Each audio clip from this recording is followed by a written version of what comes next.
Hey guys, and welcome back to another episode. Today I wanted to talk a little bit about Resident Evil Survivor for the PlayStation 1. Now yes, this is considered one of the worst Resident Evil games of all time, but I want to see if it is still one of the worst or if it has kind of redeemed itself over the last 20 plus years, because there have been a lot of Resident Evil games since then, and I want to see if this one still is considered one of the worst games of all time. So with that being said, let's take a trip back to the year 2000.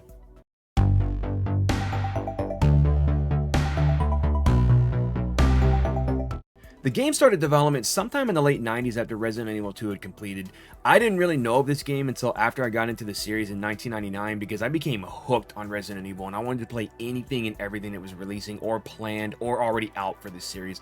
Now at the time we only had Resident Evil 1 and 2, and when I first got into the series, Resident Evil 3 had not released yet, but you better believe I got into that game and I still play the heck out of it today. I still play it probably once a year. I did do a video on that as well. You can definitely check that out in the link below. The year 2000 would give us not one, but two Resident Evil games. The first one being praised as one of the best Resident Evil games, but also one of the most underrated in the series, and that would be Code Veronica, because it does not get a lot of love today. It does not get the appreciation it deserves. A lot of people just think of it as the spin-off game when that's actually not the case. It was supposed to be Resident Evil 3, but due to other stuff going on, they had to make it the spin-off game. Now later that year, we would get another Resident Evil game in the form of Resident Evil Survivor, and a lot of people have criticized this and claimed it's one of the worst Resident Evil games outside of Resident Evil 6. But you got to remember that up to the point of Resident Evil 6 and Operation Raccoon City, all we had was Survivor as being one of the worst games in the series. During its development, a lot of people were wondering how it was going to work as a first-person shooter arcade game, because we were used to seeing the tank controls, the fixed camera angles, the third-person view. We were used to seeing that. We weren't used to seeing a first-person Resident Evil game. But what a lot of people didn't know at the time, myself included, was that Resident Evil had initially started as a first-person shooter game, but due to technology they could not get that working properly, so they shifted it to a third-person angle, which is what we know and love today. The first-person angle of this game is not the biggest problem of this game. There's a lot of stuff that's wrong with this game, but there's also a lot of stuff I do like about this game. And what many fans didn't like about this game was the fact that the gun comm was removed as an ability to control the character and play the game and everything, but that was due to respect for real life issues that had happened in 1999, a year prior to the release of this game. So what we got really was the controller, and that's it. We could use the controller to move around. Now it's not too bad using the controller because it still has the same controls. You run with the square button, shoot with the X button, aim with the R button. And then one of the coolest additions to this game was the multiple path system. So you could go through one door and it'll affect certain parts of the game. You can go through another door, it'll affect certain parts of the other part of the game. And then it would give you different cutscenes, different enemies to fight, different characters to run into, or you run into characters later in the game that you normally wouldn't. It's well worth playing the game multiple times just for that feature, to be able to go back and get the different endings and the different boss battles and all of that fun stuff. But with that being said, I want to get into some more details on the pros and cons of this game, and I probably will bring that up again. So let's go ahead and jump into some of the details on this game. Okay, so let's get into the bad side of the game first. Now, there's a lot of bad things in this game that many fans, including myself, did not like, and I'm going to talk about a few of those right now, starting with the length of the game. Now, I will not lie to you guys. I'm going to be completely honest. This game is very, very short. You might complete it in about an hour to an hour and a half to 2 hours. Now, that's not unheard of in a Resident Evil game, but I will explain later on as to why that was such a bad idea and why people did not like the game for that reason. I myself did not like this game for the longest time because of the length of the game. I completed it in about 2 hours. I took it back to Blockbuster that day because I felt ripped off by the game and did not get my money's worth. I rented something else and I had much more fun with the second game I rented, but I was expecting to play this through the entire weekend, and a friend did warn me ahead of time. He said, hey, just letting you know, the game is short. You'll complete it very quickly. You might not like it because it's not like the original Resident Evils, which I was fine with. I did want to play it for the arcade aspect of it, and I did enjoy that aspect, which I'll talk about in the good side. It was the fact that I completed the game so quickly that made me not want to play this for as long as I did. And it wasn't until 2012 when I eventually did pick the game back up again, because I saw it on sale at a store for pretty cheap. So I was like, you know what? Let me go ahead and get it, check it out and everything, and just play it, see what it's about. And that's when I found out about the multiple and alternate pathways, because I did not know about this when I first played the game. Another thing that fans did not like was the story. It is very bland, very forgettable, and the fact that there are no save points and you have to complete everything in one sitting, complete the game in one go while fighting the camera as well as any other enemy in the game, might turn the player off who might be curious as to what this game is about. Don't let that scare you off. Play it anyways. Yes, you will be fighting the camera. Yes, the story is very cringy at times, and you can skip cutscenes so that you can get the characters to shut up and stop talking, because they can get a little annoying at times. One thing I didn't like about the story, though, was how it just kind of jumped around and made no sense at times. You're sitting there doing one thing, and then one character shows up, but then you never see them again, and then they'll show up here, and you never see them again. It has something to do with the multiple pathways. But there's one character who shows up, and I'm sitting there going, wait a minute, you were dead at the beginning of the game, so why are you still alive? It did not make sense, because the game starts off with what I think was in the past, and then you're in present time, and then you're back in the past, back in the present time. I'm sitting here going, I'm confused as to what's going on right now. It's just the story's all over the place. So know that going into this, that the story is all over the place. Just play it for the gameplay. You'll have much more fun than trying to understand the convoluted, confusing story. Another thing was the grammar. There are certain spots where the text just doesn't make sense. In fact, there's one spot that everybody talks about and makes fun of. When you're talking on a phone and the other person hangs up or gets disconnected, it just says, the phone hang up. Not, oh, the phone got disconnected. Oh, they hung up on the other end.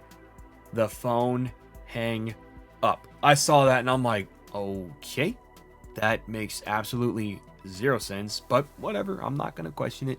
I just feel like they didn't do a lot of proof checking and quality assurance and quality control on this game. When they finished it, they're just like, hey, it's done. It's ready to go. Ship it out. Back then, when you got a game like this, there were no patches, so you were stuck with what you got. That was it.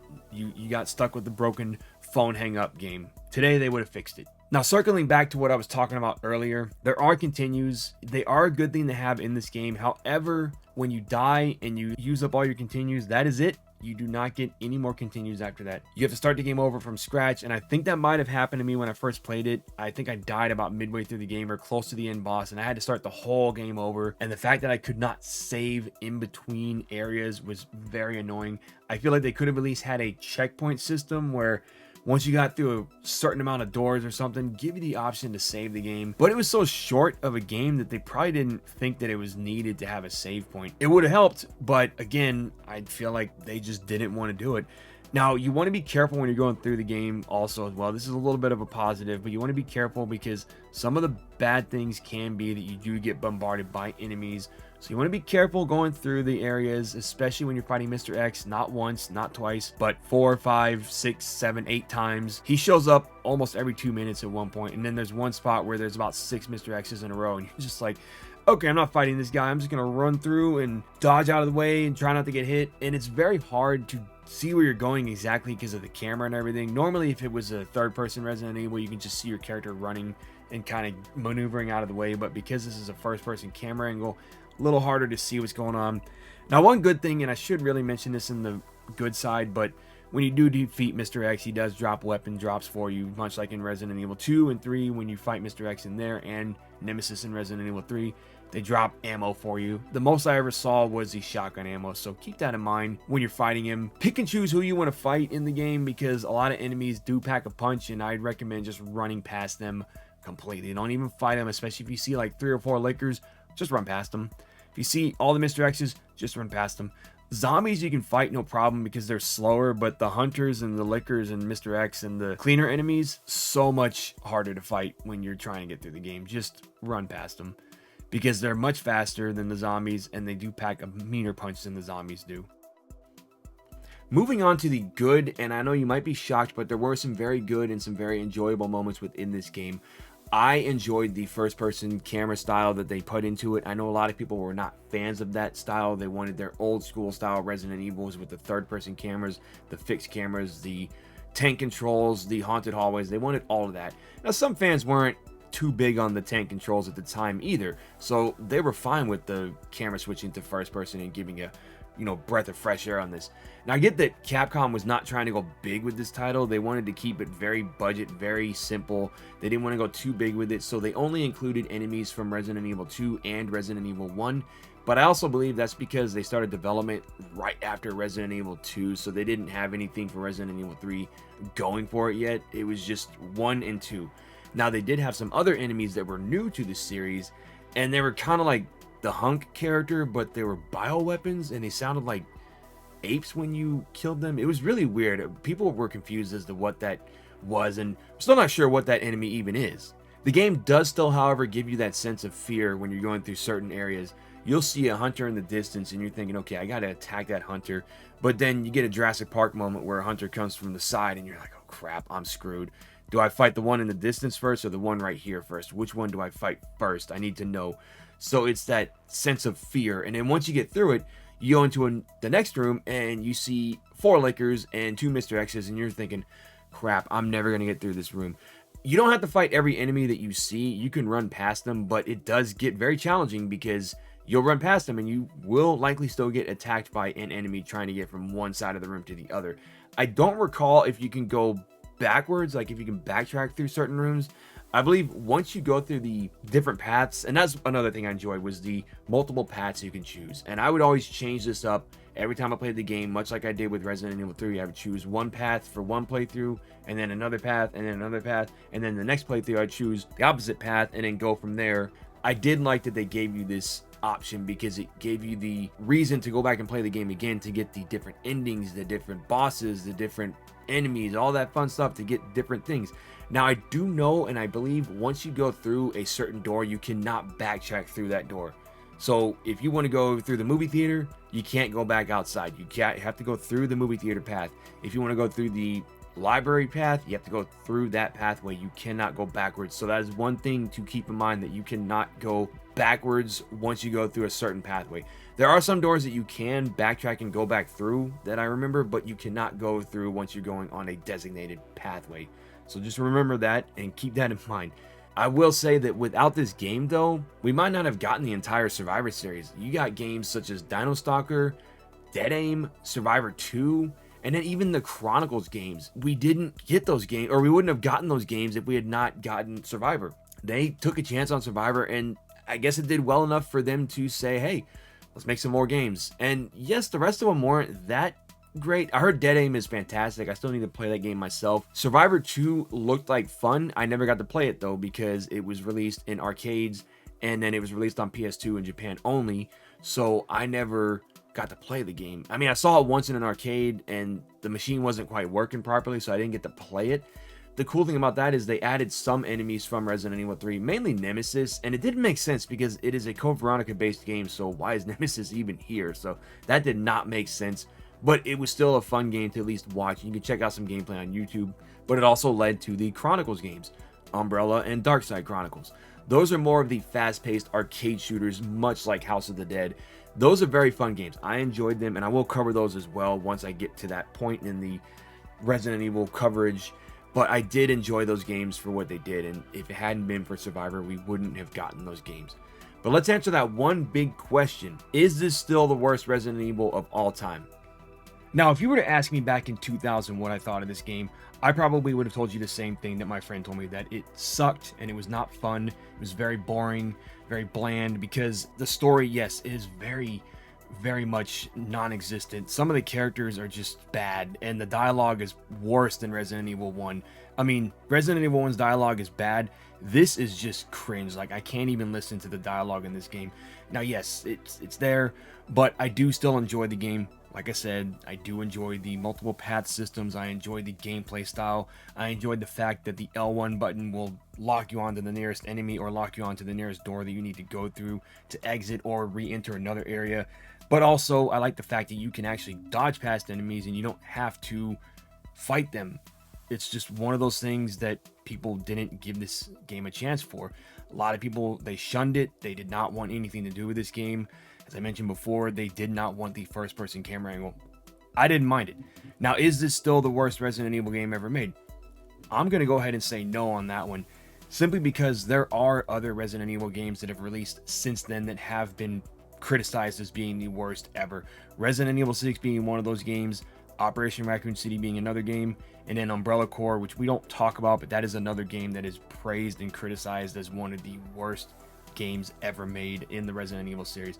Now, Resident Evil 6 has some good moments. Operation Raccoon City has some good moments, but all in all, the game as a whole is not the best one in the series. They went far too actiony with those, and what I liked about this one is the fact that they kept the horror aspect. They kept it scary, they kept it spooky, they kept it very claustrophobic in the hallways, because as you're going through the hallways and you see Mr. X coming at you, especially one hallway where it's just an alleyway and you're like, oh crap, I have no way of getting around this guy. But you do have ways to get around. You're going to take a few hits here and there trying to get past some of the enemies.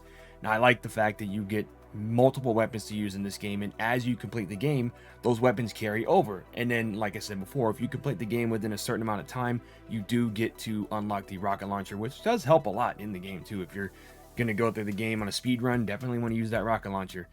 Now, I do recommend playing this game for newcomers who do want to see what the game is like, see what all the hype was about, what all the criticism was about, what all the bad mouthing was about this game, see what it was like, see what everybody disliked about this game, but also see what some of the people did like about the game. Judge it for yourself, have an opinion for yourself, what you think of the game, because not everybody's going to like this game.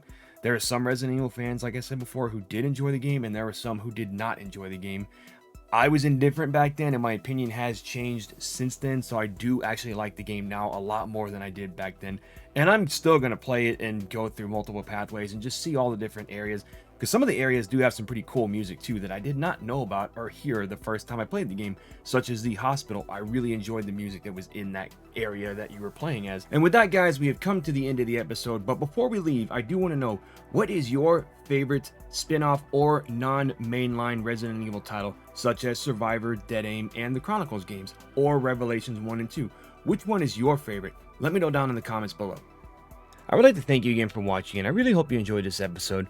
I always enjoy making these videos because it gives me a chance to revisit the past and introduce these older games to a newer audience who might be interested in trying them out for themselves. But it also gives me a chance to bring back the memories to those older fans who used to play these games back in the 90s and early 2000s, such as myself.